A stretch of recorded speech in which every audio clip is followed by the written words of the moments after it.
Good evening class. स्वागत है आपका हमारे इस यूट्यूब चैनल पे अतुल एजुकेशन पॉइंट पे। देखिए, आज हम आपको जो तैयारी करवाने वाले हैं UPSC UP triple S C PET की तैयारी कराने वाले हैं, जो आपका अभी एग्जाम में होने वाला है। देखिए, पॉलिटी से जो क्वेश्चन बनेंगे उसकी तैयारी हम आपको अभी करवा रहे हैं। देखिए, पॉलिटी से क्वेश्चन किस प्रकार से बन सकते हैं। देखिए, संविधान हमारा जो होता है, संविधान बेसिकली क्या है, पॉलिटी का ही एक पार्ट है। संविधान किसका पार्ट है? पॉलिटी का ही पार्ट है।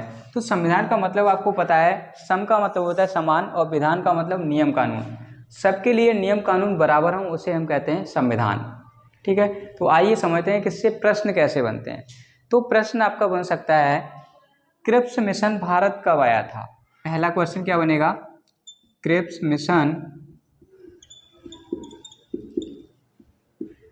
मिशन भारत आया था कब? 1942 में। क्वेश्चन आपका बन सकता है कि आपको ऑप्शन दिए जाएंगे, क्रिप्स मिशन भारत कब आया था, तो 1942 में आया था। अगला इसी से क्वेश्चन बन सकता है, कैबिनेट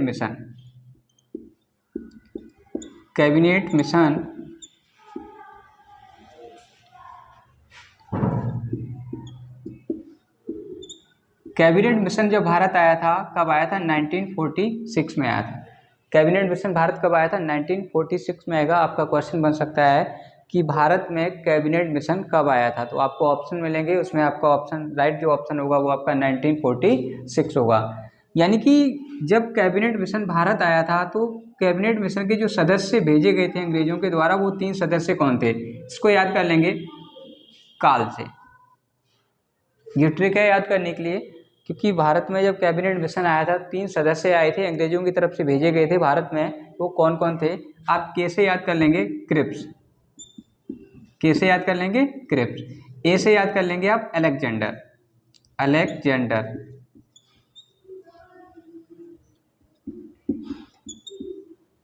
और एल से हो जाएगा आपका लॉरेंस।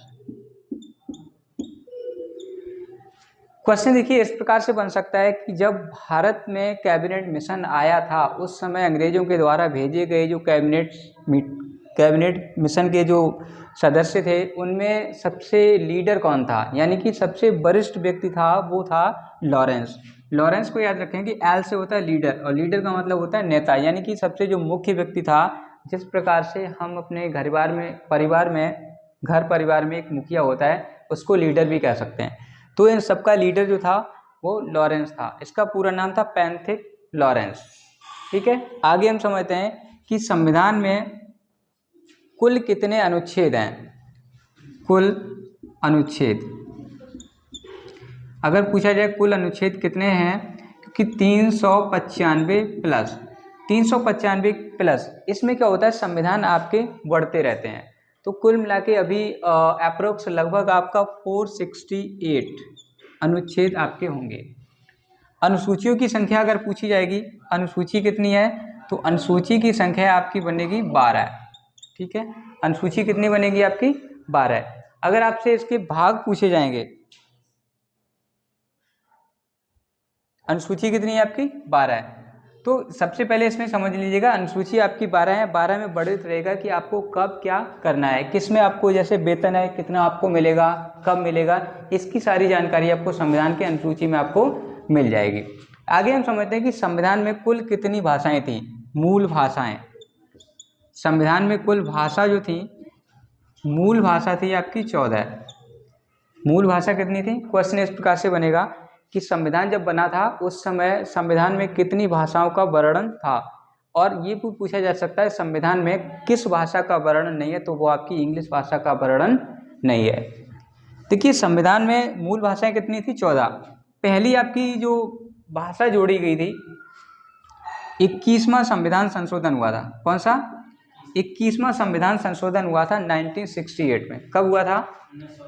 1968 में। सबसे पहली जो भाषा इसमें जोड़ी गई थी वो सिंधी जोड़ी गई थी। सबसे पहली जो भाषा जोड़ी गई थी वो सिंधी भाषा जोड़ी गई थी। क्वेश्चन बनेगा कि पहली भाषा आपके संविधान संशोधन कौन सा हुआ था, उसमें कौन सी भाषा को जोड़ा गया था? 21वां संविधान संशोधन हुआ था। कब हुआ था? 1968 को हुआ था। इसमें जो भाषा जोड़ी गई थी आपकी सिंधी जोड़ी गई थी। तो इस प्रकार से 14 और 1 बराबर कितनी हो जाती थी, 15 भाषाएं हो गई थी। कब? जब 21वां संविधान संशोधन हुआ था 1968 में।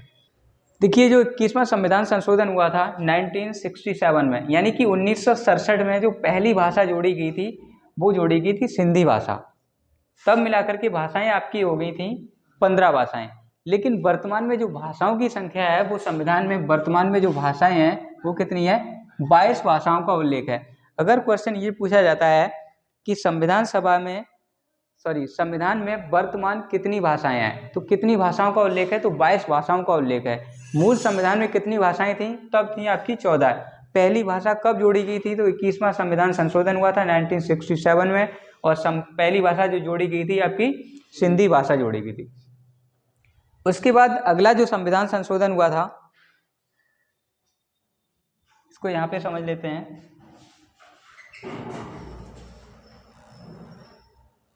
अगला जो संविधान संशोधन हुआ था आपका 92वां, यानी आपका ये 92वां संविधान संशोधन हुआ था। ये संविधान संशोधन आपका हुआ था 71वां संविधान संशोधन था। ये कब हुआ था, 1992 को हुआ था। 71वां संविधान संशोधन हुआ था 1992। इसमें भाषाएं आपकी 3 भाषाएं जोड़ी गई थी। कितनी भाषाएं जोड़ी गई थी, 3 भाषाएं। इसको याद करने के लिए आप याद कर लीजिए इसको नमक से, इस तरह आप याद कर लीजिएगा नमक। नमक से याद रखेंगे, पहली नमक से हो जाएगी नेपाली, उसके बाद माँ से हो जाएगा आपका मणिपुरी, और का से हो जाएगा आपका कोंकणी। यानी कि संविधान सभा की बात नहीं है यहाँ पे। संविधान में जो मूल भाषाएं थी वो आपकी 14 भाषाएं थी। पहली जो भाषा जोड़ी गई थी सिंधी जोड़ी गई थी, कब, 1967 में जोड़ी गई थी। तो कुल मिलाकर के आपकी भाषाएं हो गई थी 15। उसका 71वां संविधान संशोधन हुआ 1992 को। इसमें आपकी 3 भाषाएं जोड़ेंगी। 3 भाषाएं कौन सी जोड़ेंगे, ये आपके है नमक। ट्रिक से याद रखेंगे नमक आप याद रखेंगे तो आपको पता चल जाएगा 3 भाषाएं। न से हो जाएगा आपका नेपाली, माँ से हो जाएगा मणिपुरी, और काके से हो जाएगा कोंकणी।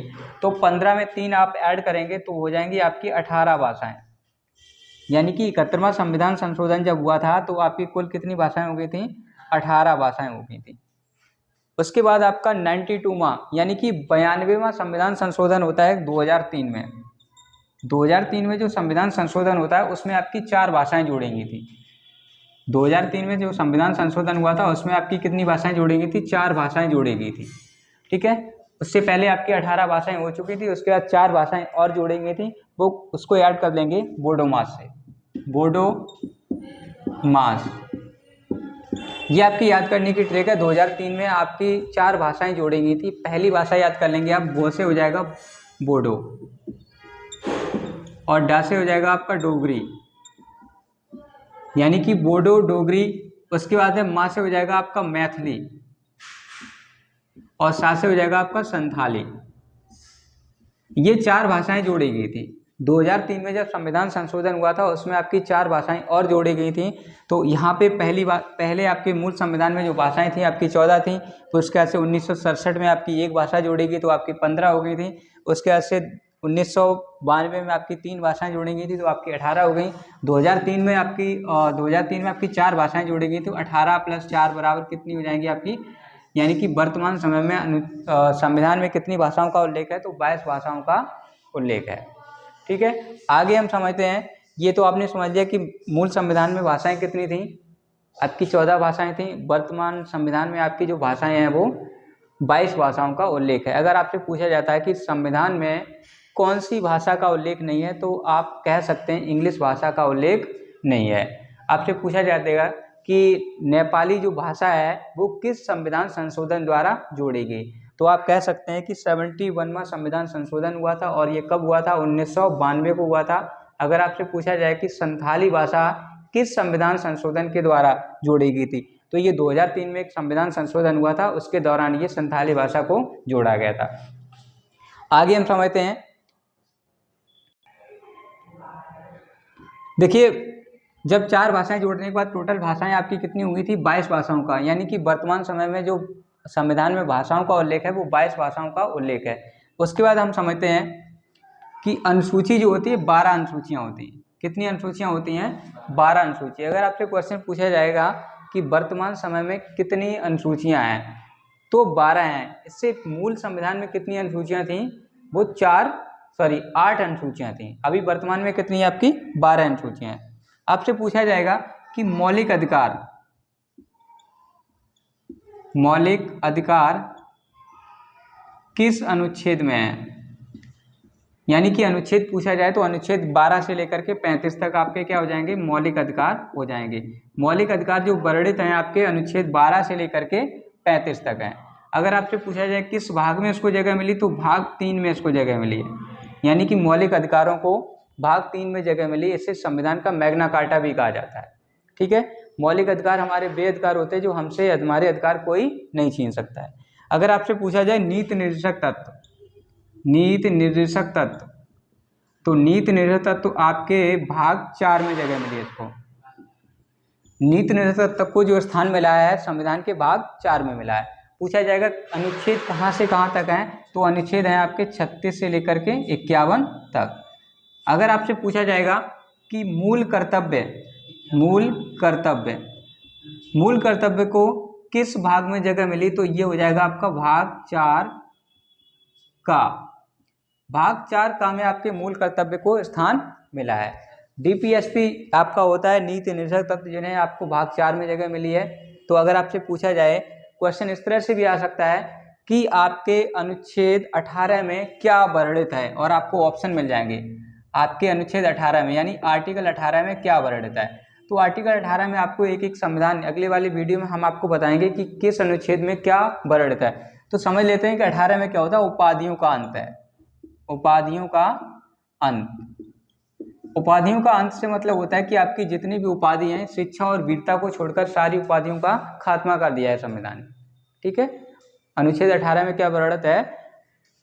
आपकी उपाधियों का अंत वर्णित है। देखिए, इस प्रकार से आपके यूपी पैट में क्वेश्चन बनेंगे। तो इस प्रकार से जब हमारा अगले वीडियो आएगा तो उसमें हम आपको जानकारी देंगे कि किस प्रकार से आपके आर्टिकल से पूरे आर्टिकल, मौलिक अधिकार और नीति निर्देशक तत्व की आपको जानकारी देंगे। अर्थात राष्ट्रपति से भी प्रश्न आ सकते हैं। ठीक है, उसको ट्रिक के माध्यम से हम समझाएंगे। तो हमारे इस चैनल पे आप बने रहें। देखिए, इसके रिलेटेड जो क्वेश्चन बनेंगे तो आप यहाँ से कर सकते हैं। अगर आपसे पूछा जाए कि मूल संविधान में कितनी भाषाएं थी, तो आप बताएंगे 14 भाषाएं थी। कि कौन सी भाषा कब जोड़ी गई, हमने आपको पूरा डिटेल में समझा दिया गया कि वर्तमान समय में कितनी भाषाएं हैं। तो वर्तमान समय में 22 भाषाओं का उल्लेख है। ठीक है, तो आपको 2003 में कितनी भाषाएं जोड़ी गई, तो आपकी 4 भाषाएं जोड़ेंगी। 2000 आपके 1992 में आपकी 3 भाषाएं जोड़ी गई। 1967 में आपकी 1 भाषा जोड़ेगी जिसका नाम है सिंधी। 1992 में आपकी 3 भाषाएं जोड़ेगी, जिसे ट्रिक से याद रखेंगे। नमक, ना से हो जाएगा नेपाली, मा से मणिपुरी और का से हो जाएगा कोंकणी। ठीक है, तो इस प्रकार से अगर आपके इससे क्वेश्चन बनते हैं तो निश्चित तौर पे इससे बाहर नहीं जाएंगे। देखिए, एक बात और आपको बताना चाहेंगे, जो हमें नहीं जानता है उसे पूरा हक है वो हमारी बुराई कर सकता है, लेकिन जो हमें जान जाता है वो हम पे जान देता है।